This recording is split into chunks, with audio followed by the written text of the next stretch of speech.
I'm Chandler, I make jokes when I'm uncomfortable. Welcome to MsMojo, and today we're counting down our picks for the top 10 Chandler Bing quotes from Friends. For me, gum is perfection. I'm not great at the advice. Can I interest you in a sarcastic comment? I've scared you. I've said too much. I'm hopeless and awkward and desperate for love. For this list, we'll be going over some of the funniest lines spoken by Chandler Bing from the sitcom Friends. If there's a Chandler quote whose absence on our list couldn't be any more criminal, please let us know in the comments. Number 10, a complete nightmare. Chandler arguably has worse luck with women than Joey and Ross.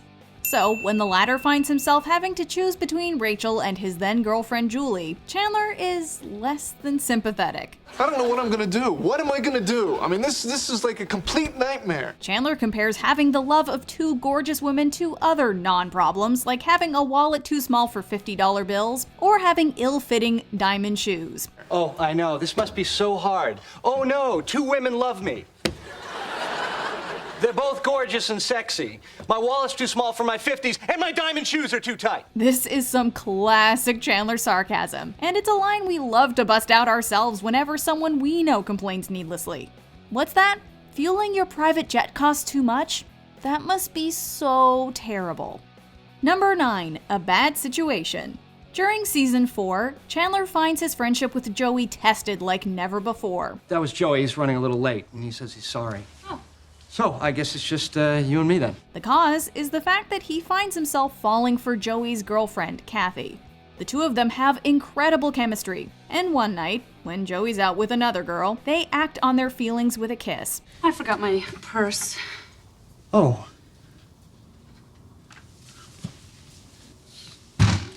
After the initial joy wears off, both realize what they've done. Chandler makes the suggestion that they swallow their feelings, even if they're unhappy forever. Okay, here's what we do. We forget it happened. What? Okay, we swallow our feelings, even if it means we're unhappy forever. Sound good? The fact that he sarcastically asks Kathy if this idea sounds good makes this otherwise dramatic scene hilarious. Number 8, uncomfortable.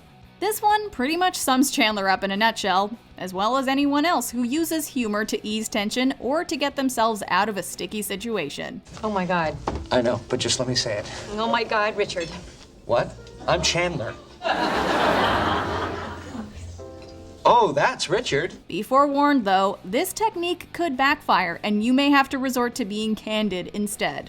Chandler learned this firsthand when he and Monica bumped into Monica's ex Richard and his date on the very same night that Chandler intended to propose. Monica, Chandler. Hey! I don't know why I did that. Surprised by the unexpected turn of events, they begin by exchanging pleasantries, and Chandler makes small talk the only way he knows how, by cracking a joke. I see you got your mustache back. Well, my nose got lonely. And you don't have a mustache, which is good. Noticing that his quip about Lisa's mustache, or lack thereof, doesn't go over too well, he quickly introduces himself with this. And it couldn't be any more perfect. I'm Chandler, I make jokes when I'm uncomfortable. Number 7, tanning. Ross's experience with getting a spray-on tan leads to all manner of hilarity. How do I know when it's gonna start? Hello? The hapless guy makes several crucial mistakes during the process, leading to his ultimately getting a quadruple dose of the spray on his front.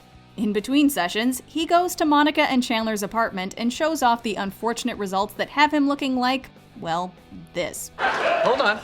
There's something different. Upon telling Chandler he went to the place his wife suggested, Chandler has a small inquiry. I went to that tanning place your wife suggested. Was that place the Sun? It's a classic sarcastic Chandler moment, and punctuates what's already a funny situation, making it even funnier.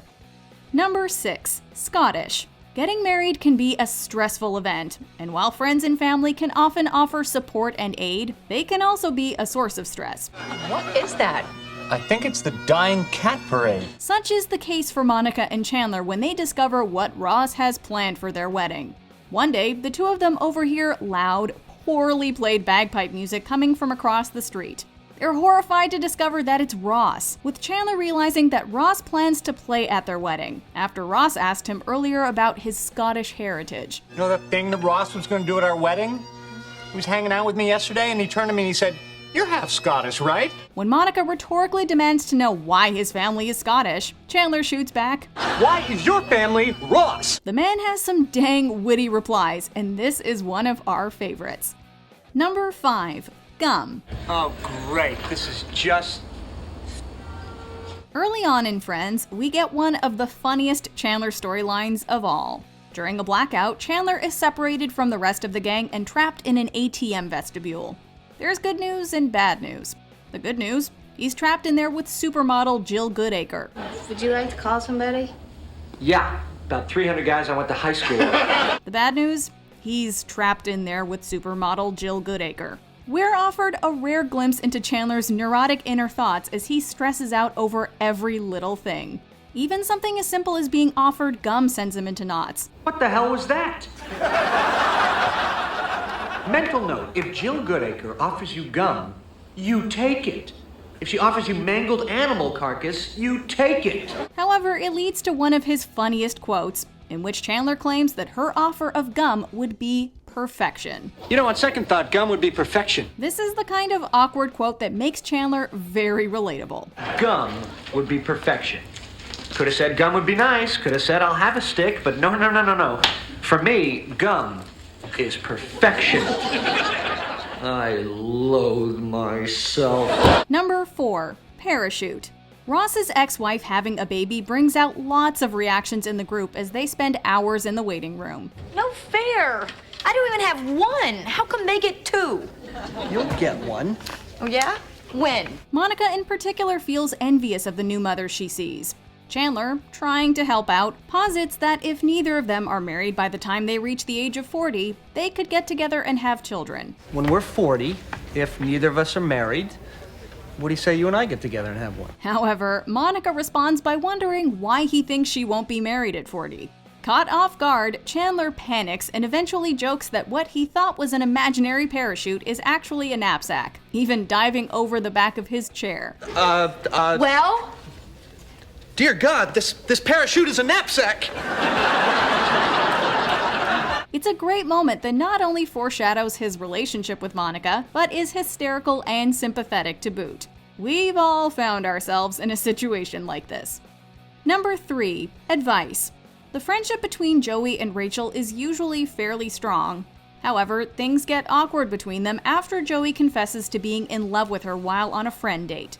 Worried over what to do, Rachel asks Monica and Chandler, and while Chandler offers a reassurance that things will get better with time, Rachel presses him for specific advice. I know it's tough now, but things will get better. How do you know that? What if it just gets worse and worse and worse to the point where we can't even be in the same room with each other? This quote is another one that perfectly encapsulates Chandler as a character. I'm not great at the advice. Can I interest you in a sarcastic comment? Some cheese. Sarcasm is definitely his wheelhouse, and we certainly defer to his expertise in that area. That's kind of what this list is about. Cheese is still good consolation, though. Number 2, hopeless in love. Oh, you didn't have to do this. Yes, I did. Yes, I did, because you're my girlfriend, and that's what girlfriends should get. When Chandler begins dating Janice, again, he worries about commitment, but he takes the guy's advice and decides to face his fear. Unfortunately, it goes a little too well. And I want to meet your parents. We should take a trip with your parents. In his eagerness to commit to Janice, he begins suggesting things that are way too much, way too fast. This scares Janice away, which Chandler even realizes in the moment. Oh, no, go. I've scared you. I've said too much. I'm hopeless and awkward and desperate for love. This might be his most relatable quote of all. Of course, not all of us chase down our love interests on the street, but most of us have had some pretty desperate moments in our pursuit of love. Hey, Janice, it's me. I just wanted to apologize in advance for having chased you down the street. Before we unveil our top pick, here are a few honorable mentions. Bo Peep. From that smirk he gives, you can tell he's proud of this one. I'm sorry, we don't have your sheep. Knock knock. Doorknobs, meanwhile, prefer turns of phrase. Funny, right? What do you know? You're a door. You just like knock-knock jokes. Save it for inside. Nervous. We understand this was a common problem for early hominins. No, Homo habilis was erect. Australopithecus was never fully erect. Well, maybe he was nervous. Running into Janice. The rest of Destiny's Child, on the other hand, What a small world. And yet I never run into Beyonce. Electric Drill, Joey Tribbiani, Handyman? Oh, sorry, did I get you? No, you didn't get me. It's an electric drill. You get me, you kill me. Before we continue, be sure to subscribe to our channel and ring the bell to get notified about our latest videos. You have the option to be notified for occasional videos or all of them. If you're on your phone, make sure you go into your settings and switch on notifications. Number 1. Q-tip. While Joey and Chandler are totally best friend goals, Chandler can sometimes be exasperated by his buddy's seeming lack of intelligence. Hey, anybody know a good tailor? This arguably reaches its peak when he asks Joey for help in finding a tailor. Joey recommends a guy he's been going to for years, and struggles to remember not only what age he was when he got his first suit, but also when 1990 was. Why don't you go see Frankie? My family's been going to him forever. He did my first suit when I was 15. No, wait, 16. No, excuse me, 15. All right, when was 1990? Chandler delivers an epic burn on the source of Joey's memory troubles. Okay, you have to stop the Q-tip when there's resistance. Although his sarcasm at Joey's advice on what to say to his tailor when Chandler sees him is also gold, this Q-tip quote is not only our favorite, but also reportedly Matthew Perry's too. Chandler, when you see Frankie, tell him Joey Tribbiani says hello. He'll know what it means. You sure he's gonna be able to crack that code? Do you agree with our picks? Check out this other recent clip from MsMojo. And be sure to subscribe and ring the bell to be notified about our latest videos.